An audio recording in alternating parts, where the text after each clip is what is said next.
Bridgeport, Connecticut. 1953. Albert K. Bender, the nation's top UFO investigator, receives a threatening visit that will bring his research to an abrupt and premature halt. Albert K. Bender founded the International Flying Saucer Bureau. This was during the big UFO flap of 1952, when flying saucers were witnessed over Washington, D.C. and many other areas around the world. And this organization blew up big within that first year. However, just a year later, he suddenly ended the International Flying Saucer Bureau, and people wondered why.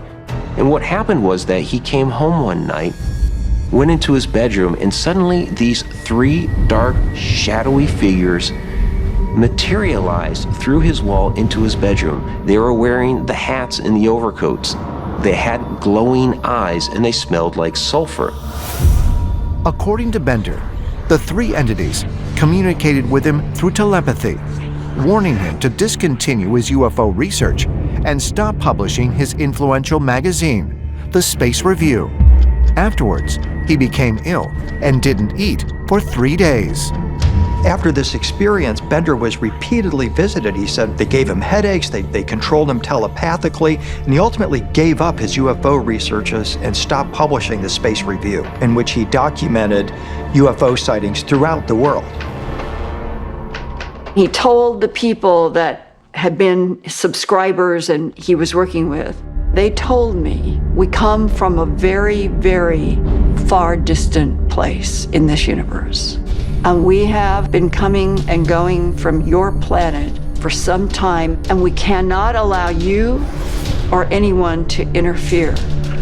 And in fact, we have taken many humans from this planet to cover up our operations until we are done. This is a very influential point in our history, especially in the ufology community, in which shadow entities interfered and thwarted somebody's research and possibly set the field back a number of years. The visitors Albert Bender encountered matched descriptions of what is today known as the Hat Man, but he called them by another name, the Men in Black. While the Men in Black are often portrayed in pop culture as government agents, many who claim to have encountered them believe they are something other than human.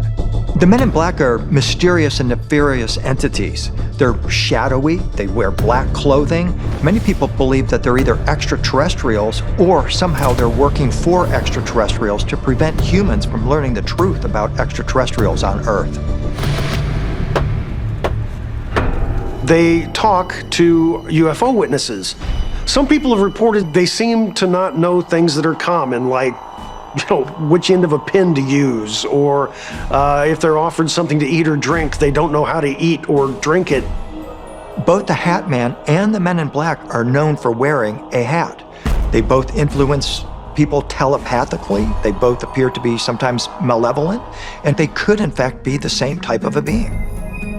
There's a theory that the Hat Man and the Men in Black are actually the ringleaders of the shadow people, and that in fact they direct the shadow people to influence humans in particular to keep them from investigating UFO experiences. There's no question that the stories of shadow people, Men in Black, and other visitations are all mixed in together. Are they the same? Possibly.